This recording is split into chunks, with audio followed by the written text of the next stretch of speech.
du meine Arbeit für richtig hältst. তার মানে কি মুক্তিযোদ্ধার সন্তান নাতিপুতিরা কেউ মেধাবী না, যত রাজাকারের বাচ্চারা নাতিপুতি হলো মেধাবী, তাই না? ইতিহাসে কিছু মানুষ আছে যারা একাই একটা দেশের ভাগ্য বদলে দিয়েছেন। কেউ নিজেকে বানিয়েছেন জাতির পিতা, কেউ বিপ্লবী, কেউ জাতির ত্রাতা। কিন্তু সময়ের শেষে তাদের নামের শেষে জুড়ে গেছে একটাই শব্দ, স্বৈরাচার। মস্ত পণ্ডিতের আজকের আয়োজনে আমরা কথা বলবো তেমন 5 জন শাসকের গল্প নিয়ে। Benito Mussolini, Adolf Hitler, Joseph Stalin, মাও সেতুং এবং উত্তর কোরিয়ার কিম পরিবার। জন্ম থেকে ক্ষমতায় ওঠা, শাসনের ধরন, দেশের উন্নতি থেকে ধ্বংস, আর সবশেষে তাদের পতনের নির্মম পরিণতি নিয়ে আমাদের আজকের ভিডিও। তালিকার প্রথমে রয়েছে বেনিতো মুসোলিনি, যাকে বলা হয় ফ্যাসিবাদের জনক। বেনিতো মুসোলিনির জন্ম 1883 সালে ইতালির এক দরিদ্র পরিবারে। বাবা ছিলেন একজন সমাজতান্ত্রিক এবং মা ছিলেন স্কুল শিক্ষিকা। ছোটবেলা থেকেই মুসোলিনি ছিলেন উগ্র, সহিংস আর অহংকারী। প্রথম বিশ্বযুদ্ধের পর ইতালি ছিল অর্থনৈতিক সংকটে। এই দুর্বলতার সুযোগ নিয়েই মুসোলিনি তৈরি করলেন ফ্যাসিস্ট পার্টি। তিনি বলেছিলেন, রাষ্ট্রই সব, রাষ্ট্রের বাইরে কিছুই নয়। ক্ষমতায় এসে সংবাদপত্র নিয়ন্ত্রণ, বিরোধী দল নিষিদ্ধকরণের মতো অপকর্ম করেছেন তিনি। নিজেকে বানালেন ডিউক, অর্থাৎ সর্বনেতা। ক্ষমতায় এসে মুসোলিনি বিশ্বাস করতেন, মানুষ দুর্বল হলে তাকে শক্ত হাতে শাসন করতে হয়। তার আমলে কিছু অবকাঠামোগত উন্নয়ন হলেও মানুষ হারিয়েছিল স্বাধীনতা। কারো কথা বলার সাহস ছিল না। মুসোলিনি দ্বিতীয় বিশ্বযুদ্ধে হিটলারের সঙ্গে জোট বাঁধেন। এটাই ছিল সবচেয়ে তার বড় ভুল। এতে নিজের দেশের জনগণ তার উপর ক্ষিপ্ত হয়ে যায় এবং 1945 সালে নিজের দেশের জনগণের হাতেই তিনি গ্রেপ্তার হন। তাকে প্রেমিকা সহ গুলি করে হত্যা করা হয়। মৃতদেহকে ঝুলিয়ে রাখা হয় উল্টো করে। ফ্যাসিবাদ যিনি বানিয়েছিলেন, ফ্যাসিবাদ তাকেই ধ্বংস করে। অ্যাডলফ হিটলার ইতিহাসের আরেক দুঃস্বপ্নের নাম। ব্যর্থ শিল্পী থেকে হয়ে উঠেছিলেন গণহত্যাকারী। 1899 সালে জন্ম নেওয়া হিটলার হতে চেয়েছিলেন শিল্পী, কিন্তু ভিয়েনা আর্ট স্কুল তাকে ফিরিয়ে দেয়। এই ব্যর্থতা থেকে জন্ম নেয় ঘৃণা আর প্রতিশোধের রাজনীতি। জার্মানির পরাজয়, বেকারত্ব, অপমান সবকিছুর দায় চাপানো হয় ইহুদি ও সংখ্যালঘুদের উপর। হিটলারের ভেতরের আগুনটা শুরু হয়েছিল অপমান থেকে।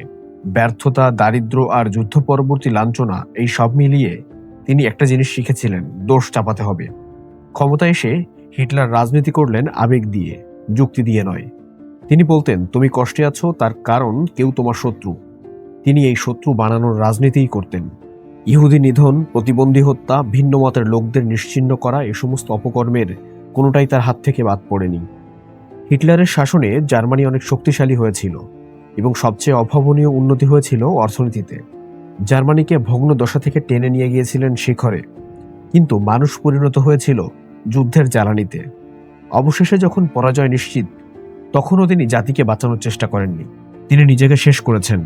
তার আমলে প্রযুক্তিগত ও অবকাঠামোগত উন্নয়ন হলেও 60 লাখ ইহুদি হত্যার দায় জাতি কখনো তাকে ক্ষমা করেনি। শেষে 1945 সালে বার্লিন বাংকারে হিটলার আত্মহত্যা করেন। স্বৈরাচার কখনো পরাজয় মানে না, সে নিজেই নিজেকে শেষ করে দেয়। জোসেফ স্ট্যালিন 1878 সালে জর্জিয়ায় জন্মগ্রহণ করেন। শৈশবে নির্যাতন, দারিদ্র্য সব মিলিয়ে তৈরি হয় এক নির্মম মানসিকতা। লেনিনের মৃত্যুর পর ধীরে ধীরে ক্ষমতা দখল হয়। এরপর শুরু হয় গ্রেট পার্জ। ক্ষমতায় টিকে থাকার জন্য লক্ষ লক্ষ মানুষকে হত্যা করেছেন এই নেতা। বন্ধু, সহকর্মী, এমনকি নিজের পরিবারকে, দলের নেতাদেরও ছাড় দেননি। যেখানেই দ্বিমত সেখানেই ভয়ঙ্কর শাস্তি। ক্ষমতায় টিকে থাকতে তিনি তৈরি করেন গোপন পুলিশ বাহিনী, নজরদারি এক রাষ্ট্র, অভিযোগের সংস্কৃতি ইত্যাদি। একটি ভুল কথা, একটি সন্দেহ সৃষ্টি হলেই সে মানুষটিকে হারিয়ে যেতে হতো। স্ট্যালিনের শাসনের মূল ভিত্তি ছিল ভয়। তিনি কাউকেই বিশ্বাস করতেন না। তার শাসনামলে সোভিয়েত ইউনিয়নের শিল্পায়ন ও সামরিক শক্তি বৃদ্ধি পায়। হ্যাঁ, সোভিয়েত ইউনিয়ন শিল্পায়িত হয়েছিল ঠিকই, কিন্তু সেই উন্নয়ন গড়া হয়েছিল লাশের উপর। ভয় আর সন্দেহে ভেঙে পড়ে সমাজ। স্ট্যালিন মারা যায় 1953 সালে। স্ট্যালিন যখন মারা যায় তখন তার চারপাশে একটু পানি দেওয়ার মতো কেউ ছিল না, কারণ সকলেই তাকে ভয় পেত। আমাদের তালিকায় এবার যে নামটি রয়েছে আপনি শুনলে হয়তো অবাক হবেন। তিনি গণচীনের পরম পূজনীয় ব্যক্তি মাও সেতুং।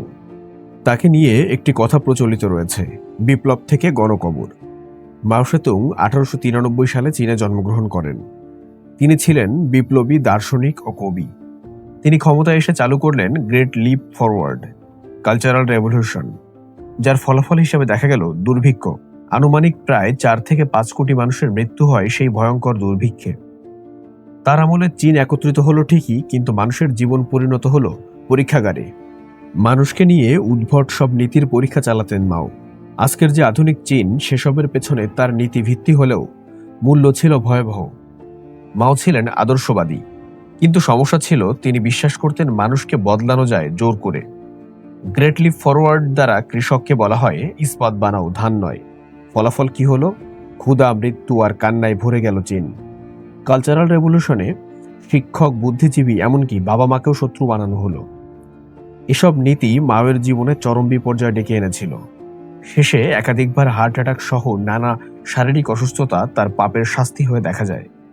এমনটাও শোনা যায়, যখন তিনি খুব অসুস্থ ছিলেন, অর্থাৎ যখন তিনি মৃত্যু মুখে, ডাক্তাররা নাকি তাকে চিকিৎসা দেননি, ইচ্ছাকৃতভাবে লাইফ সাপোর্ট খুলে দেওয়া হয়। অবশেষে তিনি 1976 সালে মারা যান। এতক্ষণ যে নিষ্ঠুর মানুষগুলোর বর্ণনা জানলাম, তারা আজ আর কেউই বেঁচে নেই। বর্তমান পৃথিবীর চরম স্বৈরাচার, যাকে স্বৈরাচারের জীবন্ত মডেল বলা হয়, সেই কিম জং উন ও তার পরিবার সম্পর্কে এবার জানব। উত্তর কোরিয়ার কিম পরিবারের শাসন আধুনিক ইতিহাসের সবচেয়ে দীর্ঘস্থায়ী ও কঠোর স্বৈরাচারগুলোর মধ্যে একটি। 1948 সালে কিম ইল সুং ক্ষমতায় আসার পর থেকেই দেশটিকে গড়ে তোলা হয় ব্যক্তি পূজা ও ভয়ভিত্তিক রাষ্ট্র হিসাবে, যেখানে নেতা শুধু রাষ্ট্রপ্রধান নন, তাকে প্রায় দেবতাসম মর্যাদায় অধিষ্ঠিত করা হয়। কিম ইল সুং এর পর তার ছেলে কিম জং ইল এবং বর্তমানে তার নাতি কিম জং উন, এই 3 প্রজন্ম ধরে ক্ষমতা উত্তরাধিকার সূত্রে হস্তান্তর হয়ে আসছে, যা বর্তমান সমাজতান্ত্রিক আদর্শের সম্পূর্ণ বিপরীত। তাদের শাসন ব্যবস্থায় রয়েছে কঠোর সেনা নিয়ন্ত্রণ, সর্বগ্রাসী নজরদারি, সংবাদ মাধ্যম ও তথ্যের উপর সম্পূর্ণ নিয়ন্ত্রণ এবং বিরোধী মতের নির্মূলকরণ। সাধারণ নাগরিকদের উপর চাপানো হয়েছে অদ্ভুত ও নিষ্ঠুর আইন, যেখানে সামান্য সন্দেহেও পুরো পরিবারকে শ্রম শিবিরে পাঠানো হয়।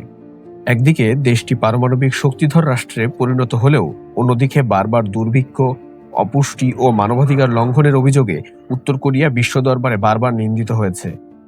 কিম পরিবারের এই শাসন আসলে একটি রাষ্ট্র নয়, বরং একটি পরিবারের হাতে একটি সমাজ বন্দী, যেখানে ভয়ই শাসনের মূল ভাষা। এই কিম পরিবারের কবে এবং কিভাবে পতন হবে বলে আপনি মনে করেন?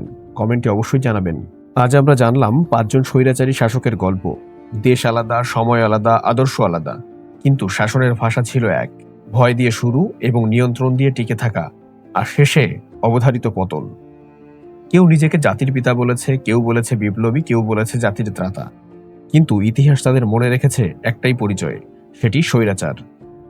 এই গল্পগুলো শুধু অতীতের নয়, কারণ স্বৈরাচার কোনো ব্যক্তি নয়, এটা এক ধরনের মানসিকতা, যা তখনই জন্ম নেয় যখন প্রশ্ন করা বন্ধ হয়ে যায়।